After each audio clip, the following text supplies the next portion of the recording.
Vanoggend is die 3de van April en ons deel met mekaar oor die ware tekens van disippelskap. 1 Tessalonisense 5 vers 11 sê, laat ons mekaar dan aanmoedig en opbou, soos julle trouwens reeds doen. Waarom dink jy, is jy deel van jou gesin en geestelike gesin? Wel, ek kan vir jou beloof, as jy hier deel is jy hier omdat God met jou lewe 'n plan het. Jy is gemaak vir 'n tyd soos hierdie, gemaak spesifiek vir die mense saam wie jy loop. So, hoe kan ek en jy vir ons mense saam wie ons loop in Christus help om geestelik te groei? Ja, dit is wat Jesus en die Vader van ons verwag om te doen, deur die Gees wat in ons is. Luister na sy stem en wees hom gehoorsaam. Ons kan hulle eerstens bemoedig deur God eerste in ons eie lewe te stel. Daag tog net op vir iemand wat deur 'n moeilike tyd gaan. Sodra jy daarvan uitvind, deur byvoorbeeld te bel of net 'n draai by hulle te maak. Dit is nogal belangrik, het ek self geleer, dat hulle jou in die oë kan kyk, of as hulle dit nie kan doen nie, dat hulle ten minste jou stem hoor. Romeine 12 vers 15 sê, wees bly saam met die wat bly is, en huil saam met die wat huil. Tweedens, wees 'n voorbeeld in jou optrede. Hulle almal kyk wat jy gaan doen. Deel jou eie getuienis met hierdie naastes van jou, van hoe die Here jou gehelp het deur 'n sekere situasie. Dis nie nou die tyd om te wys hoe sterk jy nou is na wat jy moes leer nie. Dis nou die tyd om te wys hoe hy sterk was toe jy swak was.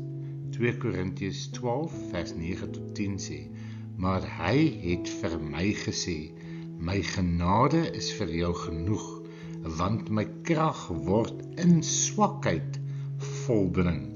Daarom sal ek baie liewer oor my swakhede spog, sodat die krag van Christus op my kan rus. Daarom is ek tevrede met swakhede, beledigings, ontberings, vervolgings en benoudhede ter wille van Christus, want wanneer ek swak is, dan is hy sterk. Derdens, bedien jou naaste. Gebruik wat jy het. Dit het die Gees my net onlangs geleer. Het jy 'n talent? Gebruik dit dan. Jy sal verbaas wees hoe jou talent ander kan help. Hulle het dalk iets wat jy nie het nie, om jou weer te help. Raak betrokke by 'n bediening, en as daar nie een is nie, wat jou pas nie, vra die Gees wat jy kan doen, en bespreek dit met 'n mentor en met die pastoor. So gee jy ook jou lewe dan vir hulle. Markus 10 vers 45 sê, want die Seun van die mens het nie gekom om gedien te word nie, maar om te dien en sy lewe te gee as 'n losprys vir baie. Die 4de punt, maak tyd. Vat die tyd terug. Jy gee dit verniet weg, maar dit kom altyd teen 'n prys. Woon geleenthede wat geskep word om saam te kuier by, en nooi mense om te kom kuier.